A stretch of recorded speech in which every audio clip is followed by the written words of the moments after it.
Welcome to the Marketing for Startups podcast. If you're trying to figure out marketing for your startup, then you're in the right place. In this podcast, we go high level, looking at the intersection of branding, data, and leadership to offer you a marketing playbook to grow and scale.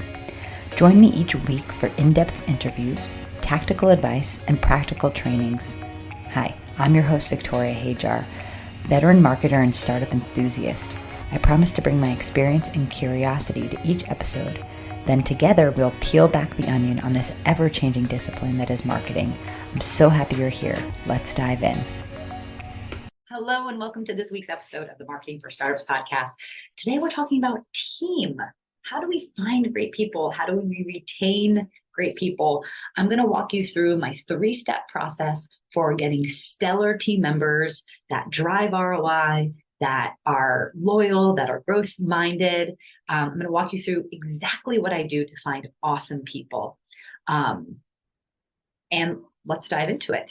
But before we do, if you are gaining any value out of this podcast, I show up here each and every week because I'm so deeply passionate about helping founders crack the code with marketing and really get everything systemized and working towards predictably profitable business, just taking that stress off, because I know so many of you guys are overwhelmed by marketing in general.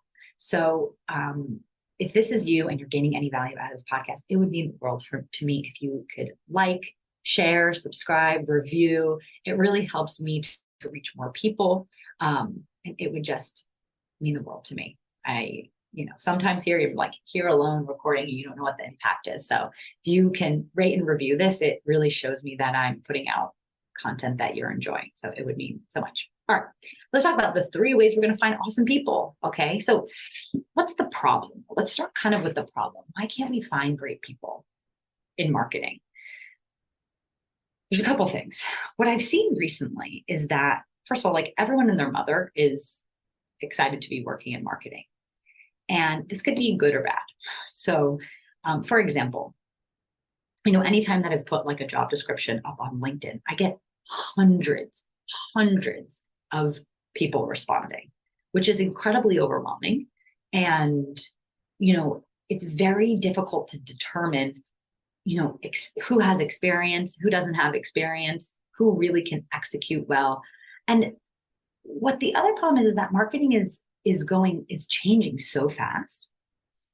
We've got, algorithms changing on social. We have AI that's really like changing the game for content writing and for search, right? Like what is going to happen with SEO in the next 2 to 3 years?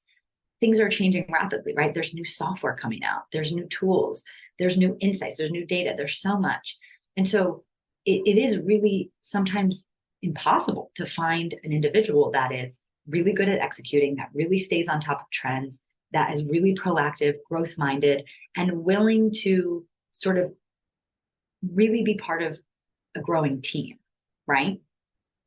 So let's first talk about where do we find prospective hires, right? And this could be employee, freelancer, contractor, whatever situation you need. These suggestions are going to help you. Okay. So, and then we're going to figure out how to qualify them. Okay. So where do we find great people? So I always start within my network, 100%. I always have found much better results asking around to people that can vouch for others. So if you're looking for a social media manager or copywriter or whatever, start within your network, your immediate network, your friends, your other founders that you are in community with. From there, you can kind of reach out to your wider network through social and make sure that it becomes known that you're searching for that individual, put the job description through your social channels, all those things. That's going to be like your first step 1, right? From there, I really have had great success with online job portals like Upwork, Fiverr. Honestly, I've found fantastic people here. And what's really great about these these platforms is that you can see like people are rated, they're reviewed. You can see a lot of times portfolio, and you can kind of engage with folks on those platforms, and see if there's a personality fit and see how responsive they are. So that would be like my next level. So once you get outside the network, to kind of explore those kind of platforms, these freelancer platforms. Okay, so I said Upwork, Fiverr. There's another one called Toptail. There's also one called Market Hire. So all of these are great places to find good people and that first step outside your network. And then going back to the idea of in your network, ask existing team members, right? So if you currently are working with anyone like to help execute anything in your business, ask that current team for suggestions, which is really great. And then last but not least, you can find some great folks working in inside agencies. Agencies I utilize a lot, especially for specific tasks. So I don't like using agencies for like that marketing manager kind of position that's doing like a little bit of everything, right? Because a lot like that marketing assistant, it's not usually very useful to do an agency. But if you're trying to do something specific, like running ads on a specific platform or doing something for your website or like an SEO project or something like that, it's really useful to tap into agencies, because sometimes or usually you can find agencies that are wholly focused on executing that one thing. And so they do that one thing really well. So utilizing agencies is also another option. So this is where I'm kind of gathering my candidate pool. Okay, so I'm sharing that job description. The job description needs to be really clear, really, really well written. And the job description should have not just what the job description is, what is the job, but also, you know, what qualifications you're looking for, and also something about your business and your culture, right? Because you want to attract the right people. So you want to make sure that there's a good introduction to who you are, who your business is, what the culture you're building is like, right? That's going to help you attract the right person. So once you have like a candidate pool, and the process is for any position I'm hiring, my minimum is to find 3 great choices, 3. And I don't like to go much more than 5, right? So 3 to 5, but at least 3 that you're going to shake out from all these resumes and inquiries that you get. And you're going to put them into a test project. So a mentor once taught me this phrase: I don't work with you until I've worked with you. And this has been really, really useful for me as a person that always am hiring and suggesting people to founders in my network, the founders that I mentor through the Sales and Marketing Growth Accelerator. You know, I have this community of folk that are always looking for great people. And so I always say, run a test project. So what is a test project? A test project is a way for you to engage with that candidate in a deeper way. And you're going to set them up with a test project. Now, by the way, I pay by the hour for these candidates to complete the test project. So I set like an hourly rate with a cap, like a time cap, so I can control the cost. But I'm paying them anywhere between $10 to $30 per hour for, you know, maybe a maximum of 5 hours to complete a project, right? And it depends on the level that you're hiring for. And I present them with a project with very clear expectations, a very clear timeline, and I give them all the instructions, and I'm usually asking them to execute something that I need, right? So if I'm hiring for a copywriter, I'm going to ask them to write some copy for me, right? If I'm hiring a social manager, I want them to produce social posts. If I'm hiring someone more strategic, then I'm asking them to do an audit of a strategy, right? Audit my ad strategy, audit our marketing strategy, whatever, and create a report. So you're creating some very clear guidelines for this test project, and you're delivering it to these candidates. And you're looking for a couple things. Besides the outcome, right, the work produced, I also want you to be paying attention to, you know, is that candidate being communicative if they have questions? Do they need too much handholding? Did they follow the instructions? Were they responsive, right? So you're going to get a sense, and usually the test project is 1 to 2 weeks for them to complete it.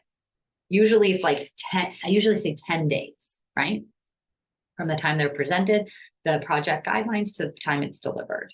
And then they need to get on a call with you and present the project, right? Explain what they did, why they did it, and sort of you can see through that kind of presentation how their mind works, any struggles, did they really get it, right? All this is going to be so valuable to you. And then you can make an informed decision, right? Then you're going to kind of rate each one of these test projects and the person, and then you're going to get to come out hopefully with a clear winner. And if you don't come out with a clear winner, what I do is you go back to the drawing board and you get another pool of 3 to 5 and you put them through. And it may feel tedious, especially since in startup world, it seems like everything's always on fire. But I'm telling you that it will save you so much time, energy, and effort and capital in the end if you put more time into this upfront recruiting process to find the right person. Because hiring is expensive, right? What's really expensive is if you kind of get into contract with someone and they are working with you for 6 months and they don't produce anything and they're not a good fit, and then you're back to the drawing board and you wasted all that money paying them whatever their retainer or that project fee is for the duration of their project, and you don't have the outcome that you wanted. So you're 3 months setback or 6 months setback. That's not what you want to be in that position. So if you heard the phrase like hire slow, fire fast, this is what they mean by hire slow, right? In marketing, so useful to do test projects. Okay. So now you found this great person. Okay. You want to, and you invested a lot of time in finding this great person. So the third stage of my process here is creating and being very conscious to intentionally create an engaging and thriving atmosphere for my teams. Okay. And I want you to do the same. So how do you foster a positive work environment? Well, you make sure that you are managing outcomes and not individuals, right? You want to create an environment where your team has autonomy over their time and the work that they do. You're not micromanaging them, right? So you're giving them that freedom to execute how they want and that creativity, and you are managing the outcomes that they produce, right? This is going to make your team member feel valued, right? That you are appreciating their intelligence, that you are trusting them. All of this is really going to help build that bond between you and that team member, right? You want to empower them, right? And then you want to foster this environment of growth and support. And you can do that by having one-on-ones with those team members once a month. Just being there for a meeting to support them, asking about what's going on in their personal life, ask if they need any support or resources to get the job done that they need to get done, right? Also promoting good work-life balance, right? Being keen to not just acquiesce to every single request. If someone, paying attention if someone's sort of too focused on their personal life, right? There has to be a balance. But again, on the other side, we don't want to drive this culture of, work all the time and no rest, right? And the last two things. First, you want to make sure that you lead by example. So you actually walk the walk that you're telling your team to walk, right? You're going to set the pace. And then last, this is probably the most important one, set very clear goals and expectations. So a lot of times, especially when we're first building our team, we kind of expect way too much out of our team members. And then we get very disappointed, right? Because when they don't deliver the results that we want, because we're just maybe have unrealistic expectations. So we want to make sure that we set those expectations very clearly, that they are realistic, setting very clear goals. Because a lot of team members, they don't perform because they simply are unclear on exactly what the outcome should be, right? And especially in marketing, we're just putting on so much responsibility onto folks' plate. And people, when they want the job, they kind of say yes to everything, even if it's not their skill set, right? They may be very good at social media management. They may not be great at copywriting, for example. So we need to be paying attention to where folks are really struggling and where they're really achieving. And then make sure that the right person's on the bus to do the right thing. That's our responsibility. And doing all of that stuff is really going to foster a strong team. And last but not least, offer growth experiences, growth opportunities for your team. So a lot of times, we're hiring, especially when we're first growing our team, we're hiring more junior folks. And so helping them to, buying them courses, getting them coaching if they need it, getting them consultants if they need it, right? If you're not ready to invest in maybe you're an executive team, then being conscious of giving your more junior team the support they need to do the job that they need to do well. And I'll put that in sort of with a caveat. As you're growing your team, it's really important to think of the 80-20 rule. It's okay if 80% of your team is kind of green and new and growth minded and want to learn. But you do have to be conscious at some point of having that 20% of folks in your business that actually have been there, done that, right? That actually know how to execute and get the results. That combination of having, and it may be the form of consultants or fractional executives or mentors or advisors that come in to help kind of rise the tide for all of the boats in your organization, all of the team members, right? Having someone that is filling in the gaps of the skills that you don't have. That's going to make your team feel supported, because a lot of times, especially in startup world, it's like we're asking so much of these green, new, inexperienced team members, and they really want to do well. They just simply don't have the mentorship. They simply don't have the skills yet, and they need to learn. So these are kind of the three phases that I go through. I kind of hone in on the greatest place to pull from, that pool, right? And I'm looking within my network. I'm asking my existing team. I'm checking out those platforms. Then I'm putting the candidates into a test project. And then once I invest all that time and find a wonderful person, I make sure that I'm fostering positive work environment where they're excited to come and be a part of the team. They're excited to do their best work. And that is an experience that you have to craft as the founder. Everything comes from you, right? And even if you're very small, and even if your team is very small, I want you to think that you're always building your culture from day one, right? And it's your responsibility to make sure that that work environment is one that reflects your values. So that is it. Good luck finding your team. Good luck. Again, my biggest advice I can say is put that work up front to find the great people. You're going to move faster if you do. All right. Until next week, I'll see you back here for the next episode of the Marketing for Startups podcast. You did it. You made it to the end of the episode. Thanks for sticking around with me and listening all the way to the end. I really appreciate you as an audience member, and I hope that you found this helpful. If you did like this episode, it would mean so much to me if you subscribed, if you rate and review this podcast. It helps other people know that this podcast has something worth saying. It also would be super awesome if you could take a screenshot and share on Instagram and tag me at Ugly Ventures, UGLI Ventures, VENTURES. I am always so appreciative to hear from you, and I hope to see you back here next week on the Marketing for Startups podcast.